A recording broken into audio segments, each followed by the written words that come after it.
Mga kaparokya, bago natin umpisahan ang online viewership ng dalawang bigating noontime show dito sa bansa, ang It's Showtime at Eat Bulaga, ngayong araw po ng Biyernes, November 1, ay ibabahagi ko po muna sa inyo ang TV ratings na lumabas nitong nagdaang Biyernes. Last Friday po ito, October 25, and of course yung prizes or yung amount na ibinahagi ng dalawang noontime show kahapon. Pero bago yan mga kaparokya, humiling ako na pakisubscribe ang aking YouTube channel. Pakiclick ang bell icon para una kayong ma-notify sa mga bagong video na ilalabas ko. At pakidami nyo na din na i-follow ang aking Facebook page na Mega TV at ang aking TikTok account na Kaparokya TV. Maraming salamat! So mga kaparokya, umpisahan natin ang ating kwentuhan sa prizes or sa amount na ibinahagi ng dalawang noontime show kahapon. So recap po muna tayo mga kaparokya.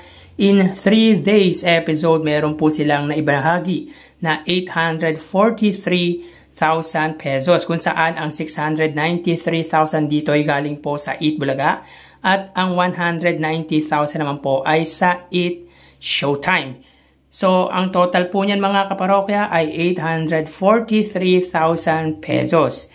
So punta po tayo dito sa araw naman po ng Huwebes, October 31. So dito makikita po natin sa data natin, ang It's Showtime po ay may 70,000 pesos. Pero correction lang po mga kaparokya, ang It's Showtime po ay nakabahagi po ng 80,000 pesos. Bakit kanyo mga kaparokya? Dahil po sa Showing Bulilit ay nakapagbigay po sila ng 50,000. 15,000 naman po sa Kalokalike, 10,000 po sa Tawag ng Tanghalan at 5,000 naman po sa non-winner ng Tawag ng Tanghalan. Bali po ang total po niyan ay 80,000 pesos. Samantalang ang Eat Bulaga naman po, sila po ay may total na 240,000 pesos. Sa 240,000 pesos na yan mga kaparokya, 30,000 po dyan ay galing sa pera fee segment.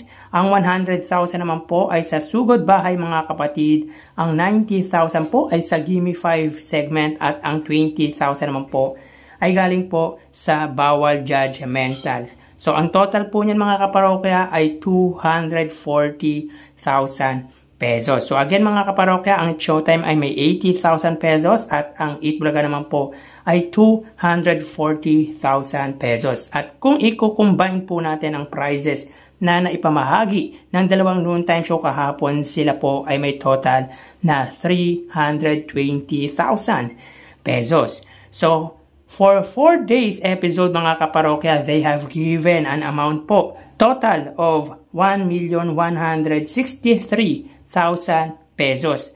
933,000 po dyan ay galing sa Eat Bulaga at 270,000 naman po ay sa Eat Showtime. So malaking papremyo na po ang naibahagi ng dalawang noontime show kahapon. More than 1 million na po ang naipamimigay nila. So maswerte ang mga recipient ng mga papremyong ibinahagi ng dalawang noontime show. So punta naman po tayo mga parokya sa rating para po sa araw ng Biyernes, October 25. Pero quick recap lang po tayo mga parokya. Kahapon ay binahagi ko sa inyo ang ratings para naman po sa araw ng Huwebes, October 24. Kung saan dineclare po natin mga kaparokya na nagwagi po doon ay ang Eat Bulaga. Dahil nakuha po nila ang average ratings na 4%, samantalang ang It's Showtime po ay hindi po na-meet ang 8.4% TV ratings. Bakit kanyo mga parokya? Ang It's Showtime po ay may 8% at ang Eat Bulaga po ay may 4.2%.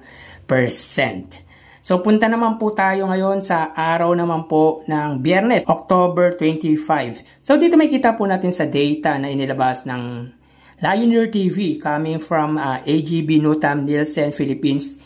Ang It's Showtime po ay may 8.2% at ang Eat Bulaga ay 4.1%. So bagaman mataas po ang numbers na nakuha ng It's Showtime, ay hindi po nangangahulugan na nagwagi na po ito mga kaparokya dahil hindi po nila na-meet ang TV ratings average na 8.4%, samantalang na-meet naman po ng Eat Bulaga ang average ratings nito na 4%. So dito wagi po ang Eat Bulaga. So bakit nga po tayo nagbibigay ng average ratings mga kaparokya? Unang-una po mga kaparokya dahil nga po sa advantages. Meron ang It's Showtime. At ano-ano ito mga kaparokya? Ang dami ng free-to-air TV station o yung ine-erehan ng It's Showtime. Meron po silang 5. GMA, GTV, A to Z, Kapamilya Channel at All TV. Laban naman po sa dalawa ng 8 Bulaga. At ito nga po ang TV5 at RP TV. So sa lawak at lakas ng signal mga kaparokya ay alam naman po natin kung gaano kalakas ang GMA kesa sa TV5. So yun ang isa lamang sa mga advantages meron ang It's Showtime sa 8 Bulaga. Dahilan para maglagay po tayo ng TV ratings average. Dito mga kaparokya may kita po natin sa data na ang GMA po ay may 5.9%, ang GTV ay 1.2%, ang A to Z ay 0.8%, ang All TV ay 0, ang Kapamilya Channel ay 0.3%. Sa panig naman po ng 8 Bulaga mga parokya, ang TV5 ay may 3.6% at ang RPTV ay 0.5%. So, pag titingnan po natin ang pagitan ng dalawang main TV network ng dalawang noontime show ay angat po ng 2.3% ang Kapuso sa Kapatid Network. So again mga kaparokya, dito po sa ratings na ilalabas ng AGB, Nutam, Nielsen, Philippines, bagaman mataas po ang numbers ng It's Showtime, para sa akin, sa perspective ko po mga kaparokya, ay hindi po nangangahulugan na nagwagi na po ang It's Showtime dahil hindi po nila na-meet ang TV ratings average na ibinibigay po natin. Pero mga parokya, sa mga hindi pabor sa ginagawa ko, kung naniniwala po kayo na talagang panalo po ang It's Showtime, ay nasa sa inyo naman po yun mga parokya. Ito po ay sa sarili ko lang pong pananaw at re-respetuhin ko po yun mga kaparokya. So tara ating alamin ang online viewership ng dalawang bigating noontime show. Para sa 8 Bulaga under TVJ Facebook page na may 2.6 million followers at sa It's Showtime naman po na may 18 million followers.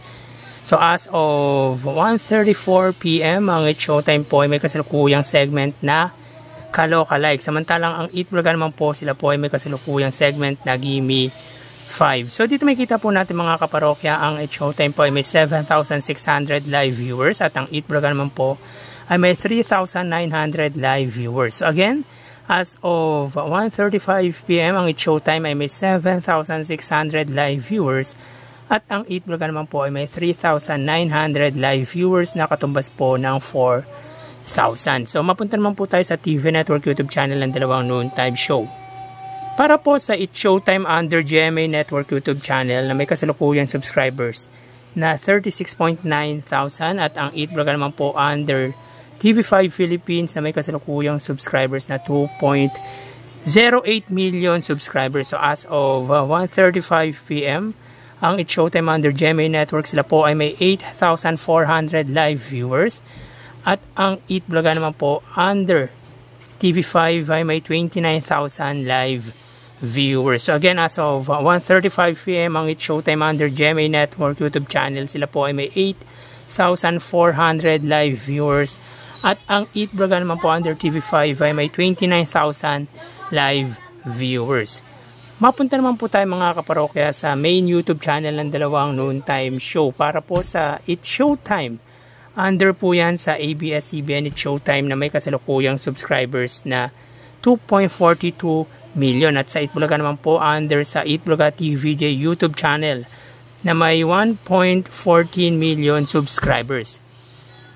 So as of 1:36 PM, ang It's Showtime, sila po ay may kasalukuyang live viewers na 71,000. Ang 8 Bulaga naman po, sila ay may 75,000 viewers. So again, as of 1:36 PM, ang It's Showtime po, sila po ay may 71,000 live viewers at ang 8 Bulaga naman po ay may 75,000 live viewers. So bali ang total na nakuha ng dalawang noontime show ay, mga kaparokya, bago natin bigyan total live viewers ng dalawang noontime show ay humiling ako na pakisubscribe ang aking YouTube channel. Pakiclick ang bell icon para una kayong manotify sa mga bagong video na ilalabas ko.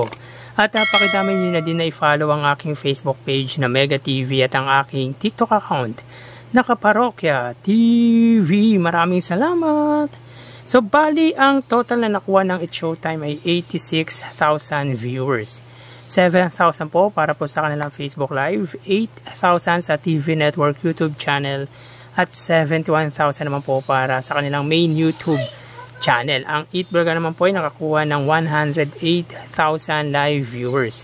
4,000 sa Facebook Live, 29,000 sa TV Network YouTube channel at 75,000 naman po para po sa kanilang main YouTube channel. So again, ang It's Showtime po ay may 86,000 live viewers at ang Eat Bulaga naman po ay may 108,000 live viewers. Yan po lumalabas sa kanilang online viewership as of 1:38 PM. At mamaya ho magbabalik pa po tayo sa uling bahagi ng ating online viewership around 2 PM to 2:10 PM. So magpapaalam na po ako mga parokya. Thank you and God bless.